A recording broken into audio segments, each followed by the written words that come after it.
Assalamualaikum warahmatullahi wabarakatuh. Pada kesempatan kali ini, kelompok kami akan mempresentasikan analisis jurnal yang berjudul Motive and Role of Religiosity Toward Consumer Purchase Behavior in Western Imported Food Product. Sebelum ke pembahasannya, izinkan kelompok kami memperkenalkan diri terlebih dahulu. Yang pertama ada Melika Nur Anissa dengan NIM akhir 059, yang kedua ada Arif Tripawira dengan NIM akhir 075, yang ketiga ada Giska Ariska Fauzia dengan NIM akhir 079, yang keempat ada Kaila Dinda Nur Anissa dengan NIM akhir 081, lalu yang terakhir ada Dera Putri Rahmawati dengan NIM akhir 102. Penelitian ini dilatar belakangi oleh meningkatnya konsumsi makanan barat akibat globalisasi. Bagi konsumen muslim, keputusan pembelian tidak hanya didasarkan pada kualitas dan harga, tetapi juga nilai religius seperti kehalalan. Namun, peran religiositas masih jarang dikaji secara mendalam dalam teori of land behavior. Oleh karena itu, penelitian ini dilakukan di Pakistan untuk menganalisis pengaruh religiositas terhadap niat dan perilaku pembelian konsumen muslim.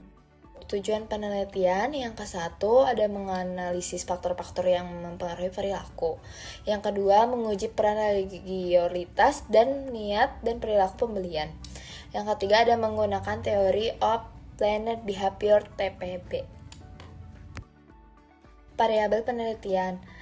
Penelitian ini menggunakan kerangka teori of planned behavior (TPB) yang kemudian diperluas dengan beberapa variabel tambahan. Variabel independen dalam penelitian ini cukup kompleks, mencakup faktor-faktor pemasaran seperti atribut produk, harga, promosi, serta faktor fisiologis dan sosial seperti kepribadian, gaya hidup, keluarga, dan kelas sosial. Konsep diri, kepercayaan merek, dan religiositas. Selanjutnya, purchase intention atau niat beli digunakan sebagai variabel mediasi yang menjembatani pengaruh independen terhadap purchase behavior atau perilaku pembelian aktual sebagai variabel independen dan dependen. Dengan demikian, penelitian ini tidak hanya melihat apakah konsumen membeli, tetapi juga mengapa dan melalui proses apa keputusan tersebut terbentuk. Objek dan lokus penelitian. Objek penelitian ini adalah perilaku pembelian konsumen muslim terhadap produk makanan impor barat. Produk makanan impor barat ini adalah produk makanan yang berasal dari negara-negara barat yang dikonsumsi di Pakistan. Jadi, penelitian ini secara khusus menyoroti bagaimana konsumen muslim ini menilai produk tersebut dari sisi kualitas, harga, kepercayaan merek, hingga kesesuaian nilai-nilai oleh agama. Seperti biasanya konsumen muslim itu mencari produk-produk yang halal. Jadi objeknya ini bukan tentang produknya aja, tapi tentang perilaku dan pertimbangan konsumen muslim. Lokus penelitian ini dilakukan di 8 kota-kota metropolitan besar di Pakistan, yaitu ada kota Karachi, Lahore, Islamabad, Peshawar, Quetta, Hyderabad, Larkana, dan Faisalabad. Nah, kota-kota ini tuh dipilih karena kota ini tuh tingkat konsumsi dan ekonominya tuh sangat tinggi. Nah, apalagi ini tuh tempat penetrasi produk impor yang sangat tinggi. Responden penelitian ini terdiri dari 927 responden yang valid yang disebarkan dari 1080 kuesioner. Nah, si responden ini tuh terdiri dari ibu rumah tangga, profesional, hingga ke mahasiswa. Ini tuh yang dianggap mewakili yang paling aktif terhadap konsumen makanan impor. Nah, mayoritas responden ini berusia 18 hingga 35 tahun yang didominankan oleh laki-laki dan tingkat pendidikannya ini tuh sangat tinggi, yaitu pasca sarjana. Karakteristik ini berpotensi mempengaruhi cara responden menilai produk, kualitas produk, hingga aspek religius produk tersebut. Selanjutnya, metode penelitian. Penelitian ini menggunakan pendekatan kuantitatif dengan metode survei melalui kuesioner terstruktur. Data dianalisis menggunakan Statistical Equation Modeling atau SEM dengan bantuan software statistik. SEM dipilih karena mampu menguji hubungan antar variabel secara simultan, termasuk hubungan langsung dan tidak langsung melalui variabel mediasi.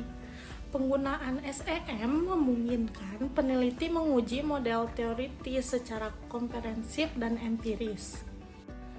Selanjutnya, hasil penelitian. Hasil penelitian menunjukkan bahwa beberapa variabel memiliki pengaruh signifikan terhadap niat beli konsumen, yaitu atribut produk, harga, kepribadian, konsep diri, kepercayaan merek, dan religiositas.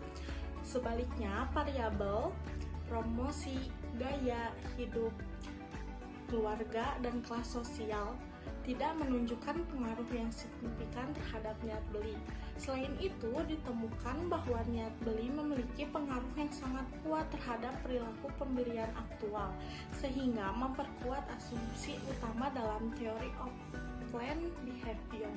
Hal ini menunjukkan bahwa keputusan membeli lebih dipengaruhi oleh faktor internal dan nilai personal dibandingkan faktor eksternal seperti promosi. Oke, di slide berikutnya, di sini ada implikasi penelitian. Jadi implikasi penelitian dibagi menjadi dua.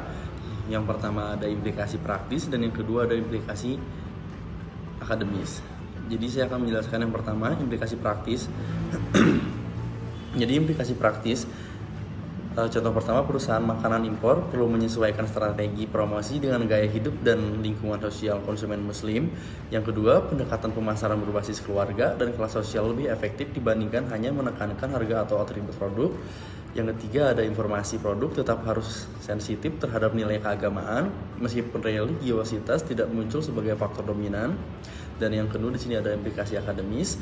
Yang pertama, penelitian ini memperkaya kajian perilaku konsumen muslim khususnya pada produk impor barat menjadi referensi empiris bagi penelitian selanjutnya yang menggunakan TPB dalam konteks budaya dan agama. Yang kedua, penelitian selanjutnya disarankan menambahkan variabel lain seperti sertifikasi halal, kepercayaan institusional, dan norma sosial. Di slide berikutnya ada kesimpulan yang akan dilanjutkan oleh saya Arif Prawira dengan NIM 235191075. Jadi, penelitian ini membuktikan bahwa teori of planned behavior atau TPB efektif digunakan untuk menganalisis perilaku pembelian konsumen muslim terhadap produk makanan impor barat. Yang pertama, niat beli terbukti menjadi variabel mediasi penting yang mempengaruhi perilaku pembelian. Yang kedua, faktor yang mempengaruhi signifikan terhadap niat beli adalah promosi, gaya hidup, keluarga, dan kelas sosial. Yang ketiga, ada faktor atribut produk, harga, kepribadian, konsep diri, kepercayaan merek, dan religiositas tidak berpengaruh signifikan secara langsung terhadap niat beli. Dan yang terakhir, meskipun religiositas tidak signifikan secara statik, nilai agama tetap menjadi latar belakang penting dalam membentuk cara berpikir konsumen muslim. Demikian pemaparan yang dapat kami sampaikan. Terima kasih atas perhatiannya. Wassalamualaikum warahmatullahi wabarakatuh.